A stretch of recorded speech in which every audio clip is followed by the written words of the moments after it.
Place à la chronique culture de 64 minutes. Estelle Martin s'apprête à nous rejoindre. On commence ce soir avec Marc Pernoud Trio, le groupe de jazz suisse qui fête ses 10 ans.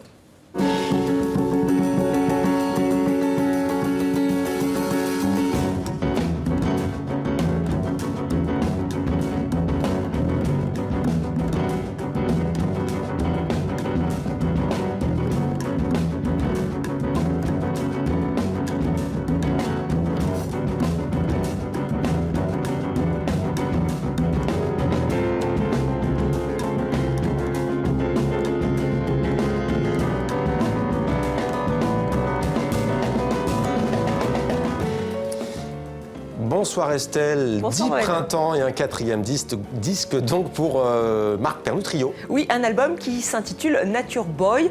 C'est un hommage à Nat King Cole, le crooner américain, puisque c'est le titre d'un de ses titres emblématiques qui est devenu un standard. Mais c'est aussi le thème retenu pour ce 4e album, la nature. Il est question de la mer, on vient de l'entendre, mais aussi de la montagne, les airs. Un album tout en swing et percussion pour ce trio qui s'est imposé sur la scène internationale. Alors il y a donc le pianiste genevois Marc Pernoud et à ses côtés le contrebassiste Marco Muller et le batteur Cyril Régamé. Un 4e album en trio, mais un premier album solo pour Marc Pernoud, Hamra, ce qui veut dire rouge en arabe. C'est aussi le nom d'un quartier à Beyrouth. Il y a beaucoup vécu l'année dernière et d'ailleurs il va épouser une Syrienne. Donc Marc Pernoud signe un premier album solo très tourné vers l'Orient. Donc Mohamed, on va écouter un petit morceau. Allez.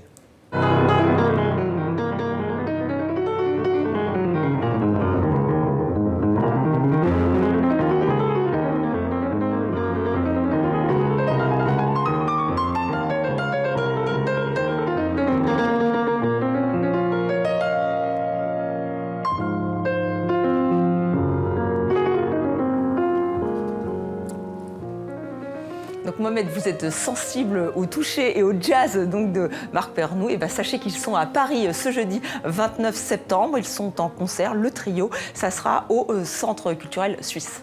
Au programme également, la Belgique à l'honneur à Paris. Estelle, lundi, vous nous parliez de cette exposition consacrée à Hergé, au Grand Palais. Aujourd'hui, vous nous emmenez au Centre Pompidou pour Magritte. Magritte et sa célèbre pipe. Mais ce n'est pas ce tableau qui a été retenu pour l'affiche. Vous le voyez, c'est un parapluie. Mais ceci n'est pas un parapluie, tout comme ceci n'est pas une pipe. Non, pas du tout. C'est la reproduction d'une pipe. Magritte, c'est l'un des maîtres du surréalisme, mais pas le surréalisme à la Dali. Non, lui, il se veut avant tout philosophe. Et c'est ce que nous rappelle cette exposition. Le peintre belge reprend ainsi l'allégorie de la caverne de Platon, ou comment l'homme peut être trompé par les images. Magritte qui s'interroge, là vous voyez vraiment toutes ces peintures qui sont consacrées à ce thème, et Magritte s'interroge aussi sur le paradoxe de l'œuf et de la poule. Nous allons voir ce tableau qui est intitulé Variante de la tristesse. Le voici à ce détail près, Mohamed, que la poule c'est un coq. Ça c'est de l'humour belge. Alors j'espère que vous m'avez suivi. Sinon, écoutez le commissaire de l'exposition, Didier Ottinger.